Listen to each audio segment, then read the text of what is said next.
Hi, everybody. Happy Friday. It's Jennifer Wilson with Convergence Coaching, and I'm here with my good friend, Amy Vetter. Hey, Amy. Hello. And we're here for Leadership Lunch Chat, which we have been doing for a long time, 4 or 5 years. We're supposed to be trying to figure that out, but we keep forgetting to stop the exact start date, where we process issues facing our profession or ideas or frameworks or whatever it may be that can help us be better leaders in our day-to-day work in any of the entities that you may represent or that we may represent. Just, how can we navigate current events and common issues to try to be the best leaders we can be. And so today, Amy and I thought that we would talk about the concept, maybe kind of evaluate a question that I sometimes find myself asking when I'm going in and meeting with leadership teams. And it's both internal within a leadership team, but it's also external with the way that that team interfaces with others, with peers, with competitors, with clients. And so what I want to do is I want to frame this, maybe, I don't know if it'll work or not, we'll find out, but frame it in, are we collaborating, and is it genuine collaboration? Are we working together, or are we competing? Are we collaborating or competing? And I can find no more destructive force inside an organization than to have leaders competing for scarce resources or for credit or for getting their pet project through or their direction or vision to win, or their managing partner to get elected, or whatever it is, that idea that we would compete instead of collaborate internally. And then also when we say, I just don't feel like I'm collaborating with people in my association the way I used to, or whatever, well, what's up with that? And so Amy and I thought we'd just kind of look at what is the difference, or what does really good collaboration look like? What has to be present for it? So Amy, I'll let you pick up wherever you want to with this, and we'll take it from there. Yeah, I actually had a interesting conversation about this, and I think many inside an organization call each other a team. Like they'll put "Hey team" on emails. But what's interesting is many times when you're looking at a leadership team or a cross-functional team like that, they're actually not working as a team. They're working as individual contributors coming in to report into a meeting with their own objectives and strategies they're trying to push forward, rather than a team might have different players on it, but when they're in the room, they're all working toward one goal and how they can help one another, versus this is what I do in my lane. And so it really is an interesting perspective on the word team and when we talk about collaboration. Yes. Because if you think about it in a sports analogy, everybody is a expert in the role that they play, but they're all going toward the same goal or touchdown or whatever they're trying to win for the team, right? Yep. But we don't see that in organizations in the same way. Is that everyone's trying to win individually, and they're worried that if they give up something, it's going to make them look bad, or they might lose something financially or whatever it is, versus looking at the greater good. And this is very broad strokes, so I'm not saying everybody everywhere is like this. However, we see it all of the time, that in the room, that I think when we talk about team and trust and collaboration, no one is real sure what someone is saying or not saying in a room is truly what they think and feel. And Mm. they're strategically saying or not saying certain things based on what they're trying to push forward. So it's very hard to build trust amongst the group and collaborate in order for everyone to go down the same path and be able to know that we each have each other's back. Yeah. So I hate all of that, actually. I mean, I love I don't like that it exists. So the one word or phrase that just kept coming through my mind while you were sharing that was the concept of self-preservation. Like, am I trying to preserve um, my stakes, my looking good, my allocation, my whatever, right? My me getting credit, me, my. And I was thinking about like what makes functional collaboration, and certainly, we couldn't take our government today and say, oh, here's an example, let's study it. Um, it we're not working toward anything common. It's like, and inside organizations, if we don't have a common shared vision, we don't have agreement on where we're going together, then it is really hard not to play a fragmented game and just try to think, I've got to bring my thing forward. I'll just bring my thing forward because I don't know what we're doing as a group. And so I think, one of the big differences between truly collaborative environments and more competitive environments is collaborative environments are working together toward something, and they've discussed that something, and they reassess that something, like, where are we going, the destination of our vision, our shared vision together. They reassess. They don't just say blindly, we said this one time and now that's our vision. They regularly update that. They have vulnerable conversations. They tell their truth. They talk about reservations they have with the shared vision and the plans, but they're going somewhere together. They're like on a road trip in a car, and they all decided where that trip is going, and they got in the car willingly, and they're going to make it fun. Or competitive environments, we're not really trying to talk about where we're going together because we don't think we could get agreement. So we're just like a bunch of, shared players that plan to go out on the portal, if you're going to use the team analogy. And I don't so much care about the end destination of this thing we're working toward together, as much as me highlighting how awesome I am or having success in my department or my service line or my clients or whatever it is. I'm working on my individual contributor stats and not my unified team progress. And so I think it kind of comes down to that. Like, do we have a shared vision here? And I think for a lot of firms in this country today, that's a question that they're not asking. And they're not asking it because there's a lot of options that weren't on the table 5 years ago.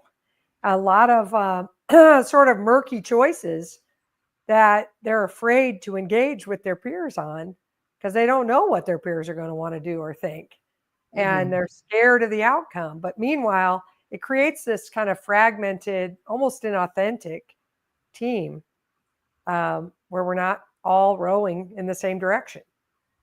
Yeah, and giving to each other, right? Like, so if we see an area that is faltering or a person that is faltering on the team,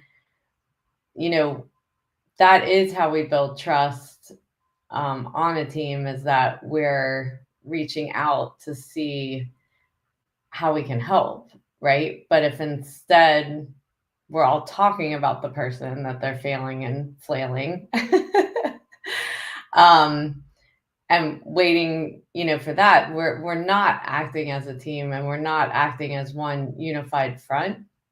And this really goes down, into the staff levels, because like, we can think those things are private in a room and protected conversation, but somehow those conversations get out where staff doesn't necessarily feel like how their jobs line up and how it lines up with the rest of the organization, or even, I mean, you can see it in little things, just as like someone in tax might have an interest in audit, but we don't let the person go, right? Like we don't, that isn't okay to leave. That's actually like turning your back on the person that you're working for, instead of what is the greater good for the company and that person. And so in order to build trust and people to feel like they can be transparent and vulnerable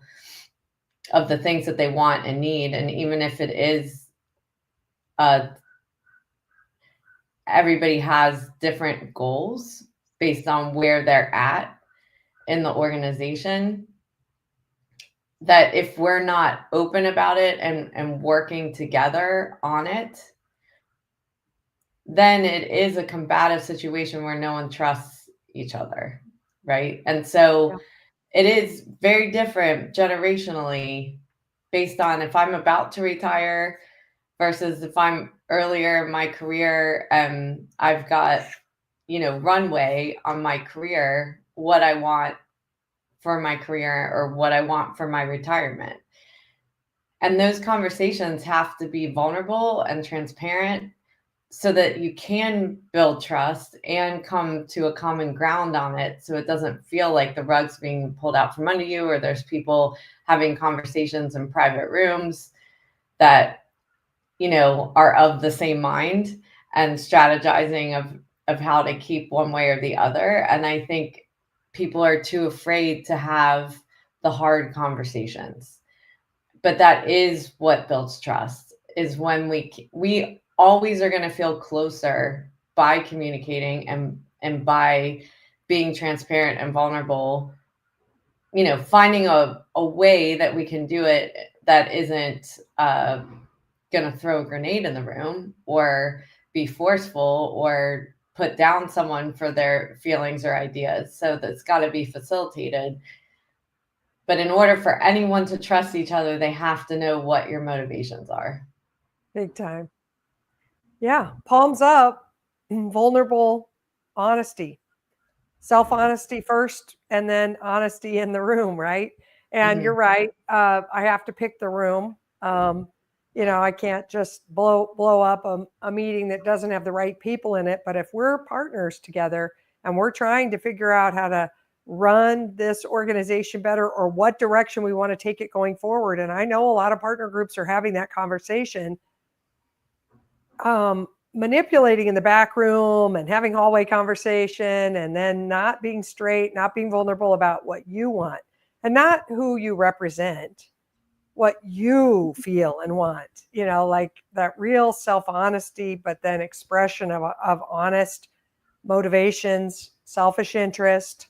This is what I want to see happen. This is what I'm dreaming about. This is what I envision for our organization or for my team or for my clients or for my firm or whatever it is.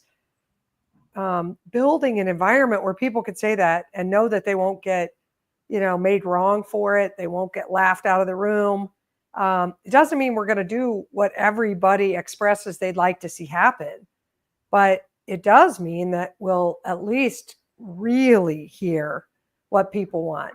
Instead of right now, there is a decent amount of inauthentic, almost like, let's not even go there because that'll just disrupt us from getting the day-to-day done. Let's just keep our heads down and keep working, and we'll figure out the future later. And all that does is create this strange kind of frictiony, factional way of running. And I know that Amy and I are seeing a lot of that. And it's unfortunate. And it doesn't take that much. Yes, it has to be facilitated. It might require an outside facilitator, could be successfully facilitated internally, but you just have to start somewhere and start having the conversations. And sometimes, by the way, one of the ways we try to help organizations get it out is by surveying, surveying and asking the right kind of hard questions in the survey. And then you can have an outsider gather the data so nobody feels like they're outed, but also just doing it internally and letting everybody read each other's comments is the most healthy way to just see where does everybody stand on these things. Instead of going in a room where some people won't speak, they're naturally going to be quieter and be more of a listener, and they won't really express. But if you get them to write their answers, you might get more. So I like that as a strategy too. Yeah. And I think this can happen in so many ways. So this can happen, with big decisions about what direction you go with your organization. But I see it happen a lot with technology. Yes. And, the conversation in the room is, this is what the agreement is in the organization of how we're going to push for digital transformation or AI or whatever that the initiatives are. But then what happens in the real world is those people that are tasked with automating or doing that transformation gets pushed back from the same people that had been in the room and either didn't speak up because they just knew, well, I'm not going to work as a team. I'm just going to work as an individual contributor, and I've got power over my area. So I'm going to, just disregard this, even though I'm shaking my head in this room. And that is the breakdown of trust, because it's a waste of company money and resources when we cannot communicate and have a real conversation about these things and not avoid it and not hide from it. It's when it's coming up and you're hearing that this is the initiative that is going to be pushed forward, that is the time to speak up as a team member and say, this time period is not good for this, and this reason. This is when we'd be open to it. This is when there would be a resource available for it. Having agreed upon, measures of how this would go forward. So I think what becomes frustrating is the amount of time that gets wasted in an organization because of pushback, because of backroom conversations, or just not moving forward with what's agreed upon. And then the person who is in charge of the organization doesn't trust their team because they're like, I go in there every time, put this on the table, everyone nods yes. And then, once this goes into operations, everyone's pushing back individually. So where's the gap? Yes. And maybe it's not paying attention when I was saying the first yes, and that's not an excuse, but mostly it's because I don't want to make waves right there, but I'll make you wrong for it later, or something, yeah, or I won't implement, or I won't, I'll be the laggard because I wasn't really committed. I agree. I see that a lot where, it's that old saying that on a plate of breakfast, the chicken was supportive, but the pig was committed, for the bacon or the ham. And that idea of like, am I being supportive or am I being committed? And, in order to be committed, you have to ask hard questions. You have to really navigate, what am I promising here? And I do think sometimes we don't really view what we're doing as promising. Like it's like you're polling me, like an exit poll on the street. Sure, I think that's a good idea. I answer in a way that isn't thoughtful and isn't really a promise of my support, a promise of my inconvenience self later, my promise to do something hard that you're going to need me to do. And I do think that's part of collaboration too, is the real clear commitment of whatever in order to pull together and do something together. Most really incredible transformational things that we do as leaders are hard. They're not easy, and they're not without awkward conversations and sometimes difficult decisions and sometimes some kind of loss in the process. We have to often give something up in order to get something new. That's very common. And so sometimes that's money, sometimes it's times, but sometimes it's other things, shedding clients or losing a certain amount of information that we used to have because the new system won't have that at our fingertips or whatever it is. There's always loss. And just being a little bit more straight about all of that and then realizing how important it is. I had a managing partner of a firm tell me yesterday that one of the things he's been saying to his firm leadership team is we do hard things. And that's a runner's, a common runner's theme or mantra. I do hard things or we do hard things when you're trying to train for something really difficult. And I thought that was such a smart line to be using. Yeah. And I would just like to, I had an example that popped into my head. And I think this is where we get away from core values. So when we create core values in an organization, it is a way for us to communicate through those core values and be able to come to agreement. And I remember when I had my accounting practice, there was a big franchise we were working with, and we were sitting in a meeting with their leadership team, making some hard decisions about how an implementation was going to go. And they came to a decision in the room, but then their next question was, now, does this meet our core values, this decision? And they pressure tested it, and everyone decided if it did. And I think it's a way to level up outside the individual. Yes. So that you're still leveling up to the core values of an organization and how you make decisions and how you collaborate and work together and making sure you're doing right for the people that are working for you and your customers and everything else. So it's just something I wanted to wrap with because I think it's a way to get out of the me versus you and level up to why we exist. I love that. And what we're committed to, behaviorally and in the way that we, transform together. I love that. So, and using them as a filter all the time, beacon of light and tough decisions. That's what we commonly say. So you can't have a huge list of core values to do that. You can't have a fake list. It can't be a huge list. You can't copy it from someone else.